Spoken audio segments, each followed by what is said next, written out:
નમસ્તે વિદ્યાર્થી મિત્રો, ઓનલાઈન એજ્યુકેશનમાં આપ સૌનું સ્વાગત છે. આપણે વિનય વિદ્યા મંદિરથી હું આપ સૌનું સ્વાગત કરું છું. આજે આપણો વિષય છે અર્થશાસ્ત્ર. અર્થશાસ્ત્રની અંદર આજે આપણે ચેપ્ટર નંબર 6 બજાર વિશેની વાત કરવાના છીએ. અગાઉ આપણે અર્થશાસ્ત્રની અંદર જે પણ અલગ અલગ ચેપ્ટર જોયા કે 1 થી 5 લગી, એમાં અર્થશાસ્ત્ર વિષયના અલગ અલગ જે વિભાગ છે એની માહિતી આપણે વિગતવાર મેળવી. હવે આપણે આ પાઠની અંદર આપણે જોશું કે ચેપ્ટર 6 જે બજાર છે એ બજારની અંદર કોને આપણે બજાર કહેશું, કે અર્થશાસ્ત્રની ભાષામાં બજાર કોને કહેવામાં આવે છે, એના લક્ષણો શું હોય છે, બજારના પ્રકારો કેવા હોય છે, અને પછી વિવિધ પ્રકારના જે માર્કેટ છે એ અત્યારે અસ્તિત્વમાં છે એના વિશેની આપણે માહિતી આ પાઠની અંદર આપણે જોશું. તો સૌથી પહેલા આપણે એના બજારનો જે અર્થ છે ત્યાંથી એની શરૂઆત કરવામાં આવે છે. જોઈએ આપણે સૌથી પહેલા બજારનો અર્થ. અર્થ જોતા પહેલા આપણને સામાન્ય એવું અર્થશાસ્ત્રમાં પ્રશ્ન થાય કે ભાઈ બજાર એટલે સામાન્ય તો આપણે માર્કેટ, જે ખરીદ વેચાણની જે જગ્યા છે એને આપણે બજાર કહેતા હોય. આપણે રૂબરૂ જોતા હોય છીએ અને બજારમાં જઈએ ત્યારે આપણે એની મુલાકાત લઈએ છીએ ત્યારે જે પ્રક્રિયા થાય છે કે ત્યાં ખરીદનારાઓ હોય છે, બધા જે ગ્રાહકો હોય છે તે બધા ખરીદનારાઓ છે, એટલે વેચનારાઓ જે પણ કઈ દુકાનદાર છે કે લારી ગલ્લાવાળા જે લોકો છે એ બધાને આપણે વેચનારાઓ તરીકે આપણે ઓળખીએ છીએ. તો આ બે વચ્ચેનું જે કોમ્યુનિકેશન જે થાય છે એક સ્થળ થકી થાય છે, એટલે એ બજાર તે અસ્તિત્વમાં આવ્યું. કે આપણે જોયું કે ભાઈ મોરબીનું માર્કેટ છે કે જ્યાં સ્પેશિયલ એવી કોઈ જગ્યા એવું નથી કે આપણે મોરબીનું જે નગર દરવાજાનો વિસ્તાર છે ત્યાં જ એક બજાર છે, પણ એવી ગમે તે જગ્યા છે કે ત્યાં ખરીદનારાઓ અને વેચનારાઓ ત્યાં ભેગા થાય છે અને આ પ્રક્રિયાઓમાં સામેલ થાય છે અને જેને આપણે બજાર તરીકે ઓળખીએ છીએ. તો અત્યારે વિવિધ પ્રકારના બજારો અસ્તિત્વમાં આવ્યા છે. તો અમુક એવા વાર હોય છે કે અલગ અલગ જગ્યાએ શનિવાર છે, રવિવાર છે, ગુરુવાર છે, તો એનો એક વાર નક્કી કરેલો હોય અને એ વાર પ્રમાણે ત્યાં લોકો ભેગા થતા હોય અને ત્યાં ભેગા થઈને ત્યાં ખરીદનારાઓ પણ જાય છે અને વેચનારાઓ પણ પોતાની વસ્તુઓ લઈ તે જગ્યાએ ગોઠવાય છે અને તે પણ એક બજારનું એટલે કે માર્કેટનું સ્વરૂપ ધારણ કરે છે. તો ત્યાં પણ એ પ્રક્રિયા થાય, તો એને પણ આજે આપણે બજાર તરીકે ઓળખીએ છીએ. તો અહીંયા મુખ્ય પ્રશ્ન એ છે કે અગાઉ આપણે એવું જોતા કે ભૌગોલિક સ્થળ સાથે સંબંધ હતો, કે રૂબરૂ મુલાકાતથી પોતે સંપર્કમાં આવે છે અને ભૌગોલિક સ્થળે પોતે એકબીજા મળે છે અને જે પણ સોદાઓ કરે છે અને વસ્તુઓનું ખરીદ વેચાણ કરે છે, તો એને જ આપણે અગાઉના સમયમાં બજાર માનતા. પણ હાલના સમયમાં પરિસ્થિતિ બદલાણી છે ત્યારે નવા નવા સાધનો ઉપકરણો અસ્તિત્વમાં આવ્યા છે ત્યારે તો હવે બજારનું સ્વરૂપ છે તે થોડુંક વિવિધ બન્યું છે. હાલમાં અત્યારે અર્થશાસ્ત્રની ભાષામાં આપણે બજાર કોને કહીશું, એ વિવિધ સ્વરૂપના આધારે એના લક્ષણો, એનો અર્થ અને જે વ્યાખ્યાઓ છે એ આપણે આ પાઠની અંદર શીખવાની રહેશે. બધાને આપણે સામાન્ય બજાર જાણતા જ હોય છે, પણ ખાસ કરીને આપણે અર્થશાસ્ત્રની ભાષામાં એનો અર્થ આપણે સમજવાનો પ્રયત્ન કરશું. તો જોઈએ આપણે બજારનો અર્થ. તો અહીંયા જે બજારનો અર્થ આપેલો છે એમાં એવું કીધું છે કે વસ્તુ કે સેવાના ખરીદ વેચાણના હેતુથી ખરીદનાર અને વેચનારા એકબીજાના પ્રત્યક્ષ કે પરોક્ષ સંપર્કમાં આવે. જો અહીંયા ખાસ ધ્યાન આપજો કે અહીંયા એ કીધું છે કે પ્રત્યક્ષ કે પરોક્ષ. પ્રત્યક્ષ એટલે આપણે જે રૂબરૂ મળીએ છીએ તે, અને પરોક્ષ સંપર્કમાં આવે તે વ્યવસ્થા એટલે બજાર. પ્રત્યક્ષ તો આપણે જોયું કે ભાઈ ભૌગોલિક સ્થળ હોય ત્યાં મળે છે, આપણે રૂબરૂ જઈએ છીએ અને ત્યાં જઈને વસ્તુ ખરીદી છે, તે પ્રત્યક્ષ છે. તો હાલમાં આપણે જોઈએ છીએ કે પરોક્ષ. તો પરોક્ષ કઈ રીતે, તો કે પરોક્ષ એટલે કે બે વ્યક્તિ રૂબરૂ મળતા નથી પણ એનો સંપર્ક કઈ અલગ માધ્યમથી થતો હોય, તે ઇલેક્ટ્રિક માધ્યમ હોય અથવા કોઈ પત્ર વ્યવહારથી થતો હોય કોઈ મોબાઈલ ફોન થી ઈમેલ થી થતો હોય તો તેને પ્રત્યક્ષ કહેશું. તો એ અત્યારે હાલમાં ઉપલબ્ધ છે અને એના દ્વારા પણ તે પોતે વસ્તુનું ખરીદી શકે છે, વેચાણ પણ કરી શકે છે. તો એને પણ આપણે એક બજારનું અત્યારનું સ્વરૂપ કહેશું. તે પણ એક બજારનું અસ્તિત્વ ગણાશે. શું કામ? કે તે પ્રત્યક્ષ પણ એકબીજાને મળ્યા વગર પણ પોતાનો સોદો કરી અને જે વસ્તુનું ખરીદ વેચાણ કરી શકે છે, એટલે તે બજાર છે. કે પ્રત્યક્ષ અથવા પરોક્ષ સંપર્કમાં આવે તે વ્યવસ્થા એટલે બજાર. આ સામાન્ય બજારનો એવો અર્થ આપણે ગણી શકીએ. હવે પ્રોફેસર સેમ્યુએલસન પણ એની વ્યાખ્યા એનું એક અર્થ આપે છે. અહીંયા જોઈએ તો એના શબ્દોમાં બજાર એટલે શું, તો કે એને જણાવવાનો પ્રયત્ન કરેલો છે. તો કે બજાર એટલે એવી કાર્ય પ્રણાલી કે જ્યાં ખરીદનાર અને વેચનાર વસ્તુ અને સેવાની કિંમત અને જથ્થા એટલે કે પ્રમાણ ને નક્કી કરવાના હેતુથી એકબીજાના સંપર્કમાં આવે છે. હવે જો વસ્તુ કે સેવા એકબીજાને ખરીદવી અને વેચવી હોય છે. એક વ્યક્તિને વેચવાની હોય અને બીજા વ્યક્તિને ખરીદવાની હોય છે. અને કિંમત એનું કેવી રીતે નક્કી કરવું, બે રૂબરૂ કરશે અથવા પ્રત્યક્ષ પોતે મળીને એની કિંમત નક્કી કરશે. અને એનો જથ્થો એટલે કે એનું પ્રમાણ તે નક્કી કરવાના હેતુથી એકબીજાના સંપર્કમાં આવે. એ કોઈ પણ રીતે સંપર્કમાં આવે તો તેને અહીંયા બજાર કહેવામાં આવે છે. આ એની પ્રોફેસર સેમ્યુએલસનને આપેલી બજારની વ્યાખ્યા આ મુજબ બતાવે છે. આ સિવાય પણ બજારના લક્ષણોની અંદર પણ આપણે મુદ્દા જોશું. અલગ અલગ વૈજ્ઞાનિકોએ જે અર્થશાસ્ત્રીઓએ પોતાની રીતે બજારના અર્થ જણાવેલા છે, જે આગળ જતા ધોરણમાં તમને એનો વિગતવાર અભ્યાસ કરવામાં આવશે. પણ અહીંયા આપણે આ સેમ્યુએલસનને આપેલી વ્યાખ્યા અને જે બજારનો સામાન્ય અર્થ આપેલો છે તે આપણે અહીંયા જોયું. હવે આપણે એના પછી બજારના જે લક્ષણો છે એ બજારના લક્ષણો આપણે અહીંયા જોવાના રહેશે. તો કે એને બજારના ઘટકો તરીકે અથવા બજારના લક્ષણો તરીકે પણ આપણે ઓળખી શકીએ છીએ. સામાન્ય રીતે બજાર અસ્તિત્વમાં આવવા માટે કયા કયા જે મુદ્દાઓ છે એ હોય તો બજારમાં બજાર છે એ અસ્તિત્વમાં આવે છે. અને સામાન્ય આપણે એના લક્ષણો પણ આપણે ગણાવી શકીએ છીએ. તો હવે આપણે જે લક્ષણો છે એને આપણે જો જોવા જઈએ તો પહેલા જ બજાર અસ્તિત્વમાં આવે તો કોણ કોણ હોય છે, તો કે પહેલા ખરીદનાર અને વેચનાર. આ બે સૌથી પહેલા અસ્તિત્વમાં હશે.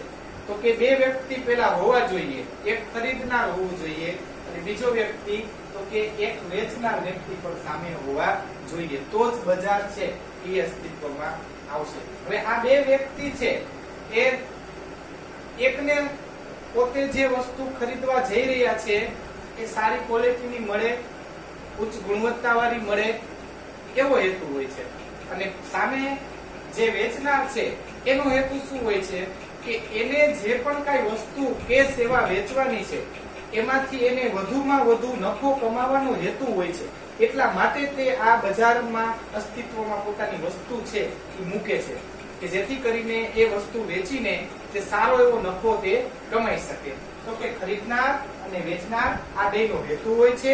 એક વ્યક્તિ છે એને સારી વસ્તુ મેળવવી છે અને ઓછી કિંમત ચૂકવીને સારી વસ્તુ મેળવવાનો હેતુ હોય છે. બીજો વ્યક્તિ જે વેચનાર છે એની જે પણ કાંઈ પ્રોડક્ટ કે કોઈ પણ વસ્તુ છે કે સેવા છે એ વેચીને મહત્તમ એટલે કે વધુમાં વધુ નફો તેને કમાવાની આશા હોય છે. તો કે પહેલો જ હેતુ એટલે કે લક્ષણ, બજારનું પહેલું જ લક્ષણ એ છે કે ખરીદનાર અને વેચનાર આ બે અસ્તિત્વમાં આવવા જોઈએ.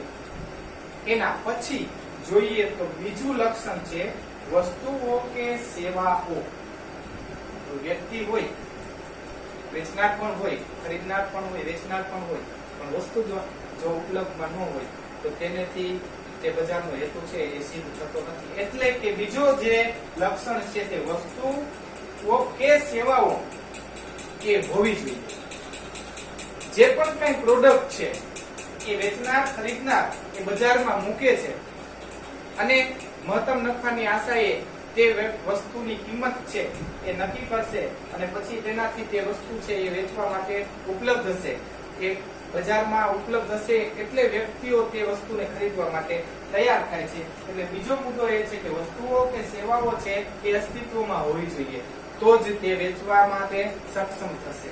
પછી છે ખરીદનાર વેચનાર આવી ગયા, પછી વસ્તુ ને સેવા આવી ગઈ. હવે તે સંપર્ક, બે વ્યક્તિ છે એનો હવે સંપર્ક થશે. હવે એ બજાર દ્વારા થશે સંપર્ક.